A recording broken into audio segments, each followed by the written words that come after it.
ষোলোয়া college মাঠে যে খেলার বিরতি চলছে, হাফ খেলা হয়ে গেছে। এদিকে চেয়ারম্যান আবু সাঈদ আসছিলেন। তিনি বক্তব্য দিলেন, সেই ভিডিও এর আগে দিয়েছি। এই যে এখন হইচই, অনেক ছেলেমেয়ে, ভীষণ মজার একটা সময় ছিল। হাফিজ আমাকে ডেকেছিল, অনেকক্ষণ ছিলাম, গরম, গরম বাদাম খেলাম। আর এদিকে ফারদিনের গ্রুপ, মানে আমাদের দৌলতপুরের ৪ টা গ্রুপ, তার মধ্যে ফারদিনের গ্রুপ আজকে পরবর্তীতে জেনেছি যে ১ গোলে জিতেছে। ফারদিনের গ্রুপের আবার গোলকিপার হচ্ছে আমাদের রাজুল, ক্যারাম বোর্ড খেলার পার্টনার। খুবই সে YouTube বা Facebook অনেক ভালো করছে। এই যে চমৎকার বিল্ডিংও কলেজের, সবাই বসে আছে।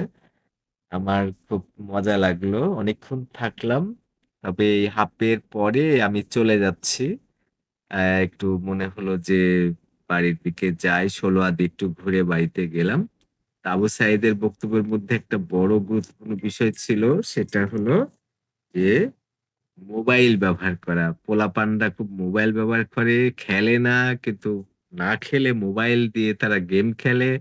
কলেজে এই মোবাইল যেন না ঢোকে, এ ধরনের অনেক ভালো, ভালো কথা বলছিলেন যে আমাদের মধ্যে এই খেলার আয়োজনটা যাতে বেশি হয়, এবং সে আবার কথাও দিলেন যে এরকম প্রোগ্রাম আমরা আরো করব।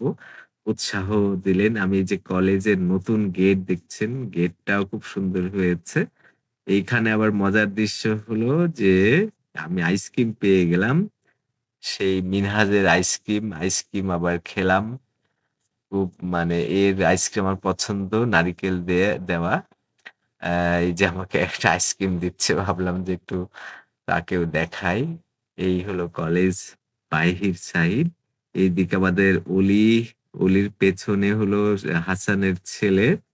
তো অলি যাওয়ার সময় আবার একটু আমার সাথে একটু হাই হ্যালো করলো। এরকম পরিবেশে আসলে যুক্ত হতে পেরে ভালো লাগলো। কলেজের মাঠটা খুব সুন্দর, তবে এখন গেট হওয়ার কারণে একটু অসুবিধা হচ্ছে যে গেট মারা থাকে। তা আমরাও আলোচনা করেছিলাম যেন গেটটা খোলা থাকে, ছেলেমেয়েরা ছেলেরা খেলতে পারে।